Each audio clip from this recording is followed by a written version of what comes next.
Hello,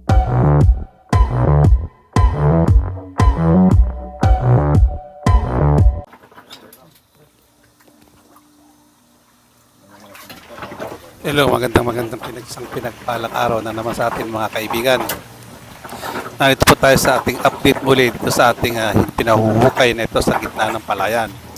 Ayan po ngayon ating mga kaibigan, sa awa ng Panginoon natin ay maganda po at tuloy ng buhangin pa rin ang lumilitaw at may mga ilang piraso kaming mga sign na nakuha dito sa ating kanato. Natutuwa din po ating mga naghukay nato at medyo presko sa loob, napakalamig ng tubig. Kahit po na summer na napakainit na panahon nagiginhawahan po sila sa ating pinukay na dahil hindi po masyado matigas, hindi siya maputik at hindi siya maselan gamitin. Dahil po ang tubig po natin ito ay bumabalong na napakalamig ng tubig na kakaalis ng pagod ba.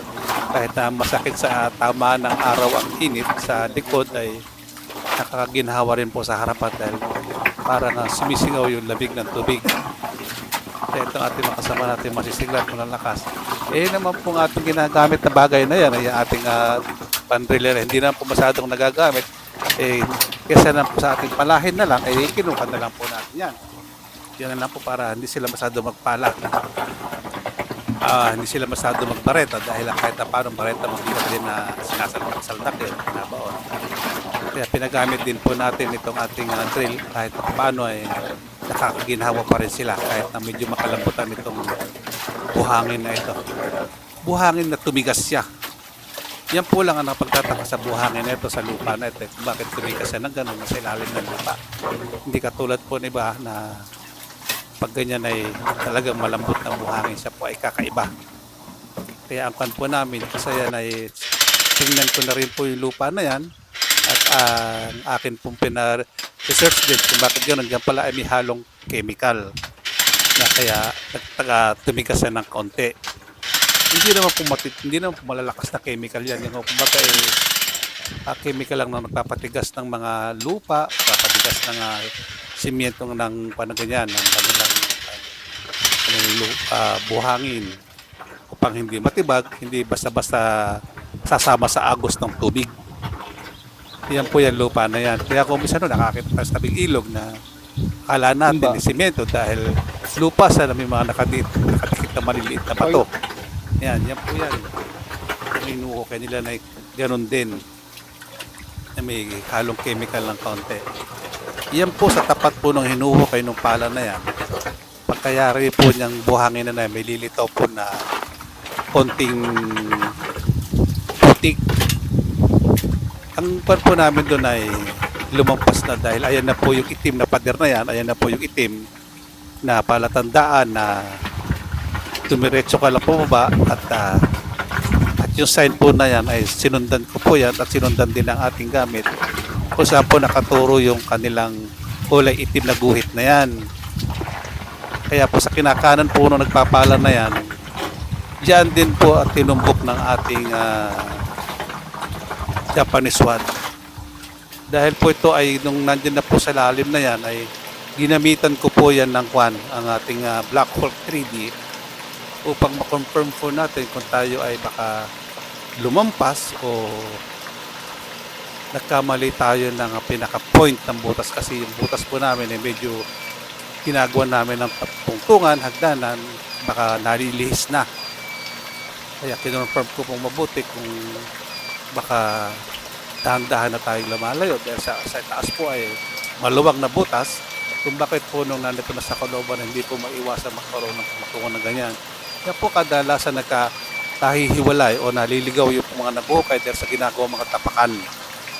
Pag po sa unang butas pa lang ay tumbok na tumbok po ang pinakasentro at pagdating po sa loob na yan ay unti-unting nalilihis dahil po sa mga tungtungan na yan, sa mga patungan ng kung anong bagay na iniiwanan ng mga nabuhukay. Katulad po niyan ay napakakipot na po sa loob. Pero hindi po ako naliligaw ng pinaka-point dahil natumbok po ng ating Black Hawk 3D na kunting baba pa upang makuha natin yung libilasyon. Ang kinukuha ko po dito ay yung libilasyon ng ating gamit. Katulad po niyan, Tinira ko po yan ng 1 meter. Halos ayaw na pong umandar. Tinira ko po siya ng 2 meters. Ayaw na pong umikot. Kaya ibig sabihin po, mas mababa pa sa 1 meter. Ayan o. Ayaw na po halos umikot sa 2 meters. Kaya, pero sa 1 meter, mabagal po siya. Hindi po katulad nung pag pinatay mo yung dip niya, talagang malakas. Napapatunay po ng tapat natin ng item. Kaya pag kinuha mo na yung dip niya, ayaw na. Tulad po niya, no? Pinatay ko na yung dip niya. Talaga umikot na po siya ng tuluyan. Pero pag binigyan mo siya ng kahit 1 meter po ay bumabagal. Binigyan na po siya ng 2 meters, ayaw na pong umikot. Kaya kumbaga, wala na po siyang 1 meter ang ibig niyang sabihin.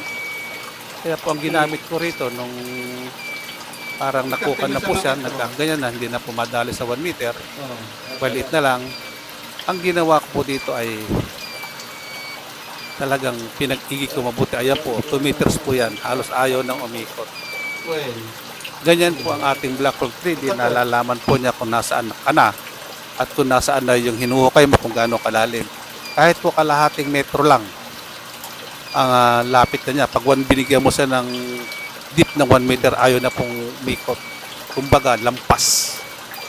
Ang sinasabi niya, lampas ka. Pag sinabi mo naman na 2 meters, wala. Ayan o. Patay po ang kanyan. Patay po ang deep scan niya. Kaya po ganyan umiikot.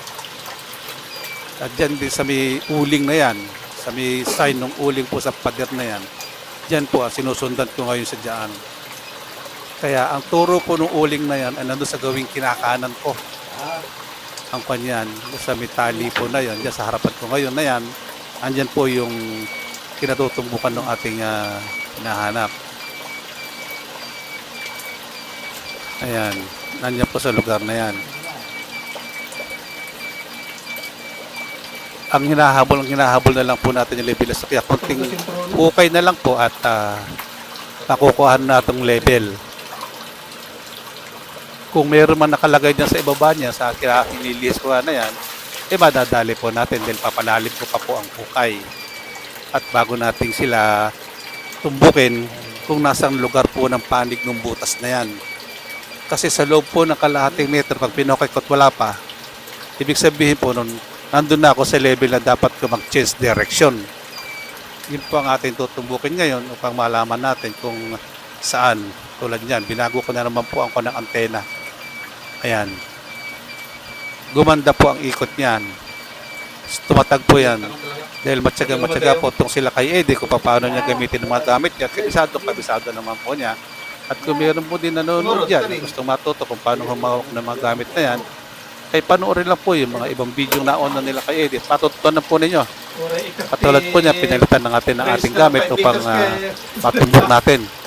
At napalitan ko po itong gamit natin ang ating kombinasyon ng AKS, Real Gold, at saka po itong ating Japanese Sword na galing sa ating kaibigan ni Kanji Ken, na original na gumagawa po niyan. At yan po ay sa mga gawa po ni pare Kanji Ken ay ibang-iba po itong ating gamit kaysa sa lahat ng kanyang lahat ng ginawa niya ng ganito. Kaya ako yung lubos-lubos nagpapasalamat sa ating kaibigan na yan. Kaya shoutout po sa inyo, Diki Moto-sang. Sila kay Diki. Welcome home po, Sir Diki Moto. At saka kay Kanji Ken, ating kaibigan na siyang gumagawa ng ating mga gamit. Kaya tayo ay kaya ko pong ipag-ibang sa lahat ng mga viewers natin, sa lahat po ng na wala tayong local na gamit. Dahil marami pong nagpapatunay at nagpapakilala po sa atin na wala tayong local na gamit. Lahat po niyan ay talagang ginastosan natin upang makuha po natin ang mga tamang paggamit at tamang paglocate. Katulad po nitong butas na ito, kung bakit po kami nagkaroon ng butas, diyan po na tinumbok ng ating Japanese Sword na sinasabi niya ay nandyan na nung nakuha natin ang levelasyon. At nung po nagpabutas yung ganyan, pinakonfirm ko po doon sa ating AKS. Ayan po, pag po umangat at lumampas ka sa tapat niya, pabagal po yan. Pero pag ibinaba mo po, tatapatan niya yung kan, kahit sa tagiliran lang, lumalakas po yung ikot niyan. Yan po kagandahan sa AKS. Hindi po niya tatapat, hindi po yan napupunta lang doon sa baba. Kahit po yan yung levelasyon niya, kahit tumataas at natapatan niya, dahan-dahan mo pong ibababa siya upang umikot. Pag humina, ibig sabihin na lampasan. Yan. Kaya po yun ay tama po sa gawing ibaba po ng butas na yan nila kay Eddie. Kaya po ay kukonfirm naman natin dito sa Japanese WOD. Inumpisahan po sa taas ni kay Eddie, pero ang palo po ay pababa. Yan. Ibig sabihin bumaba ka. Pinuntahan ko po dito sa gawing kanan at naman po ay pumalo yan pababa pa. Pa-slide na yan. Yan.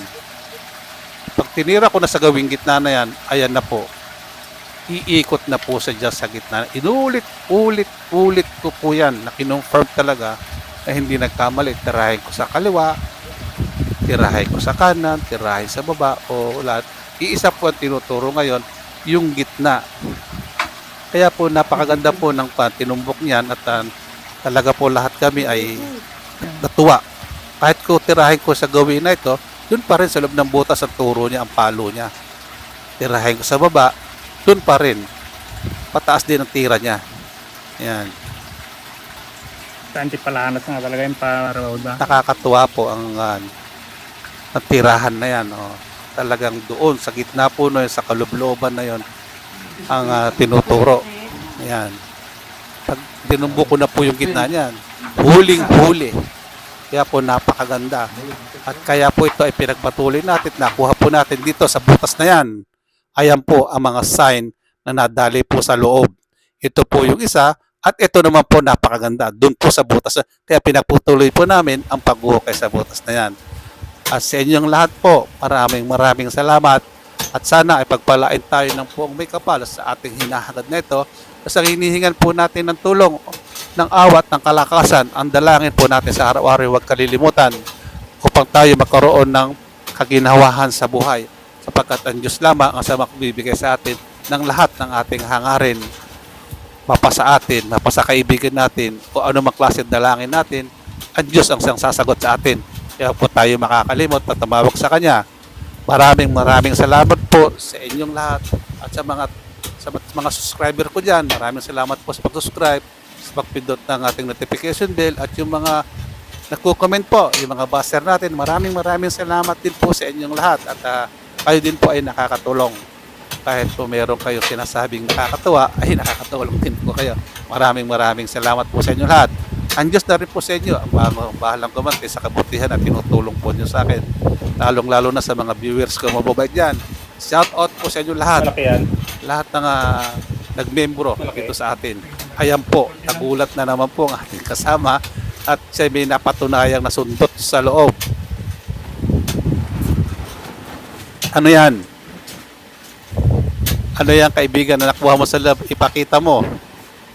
Inabot na lang na kaibigan. Salamat boss. Ipakita mo sa camera at na makita nila kung ano ang inaabot mo sa loob, na nilalabas mo para naman mapatunayan at kung ano man yan ay sa Panginoon pa rin tayo magpapasalamat. Dapat ang lahat ng yan ay sa Kanya nang galing at siya rin ang nagkaloob sa atin. Kaya mapuntangin pasasalamat at pusong pagmamahal ang tanging nating sukli sa ating Panginoon sa kabaitan niya. Maraming salamat po. Ano yan?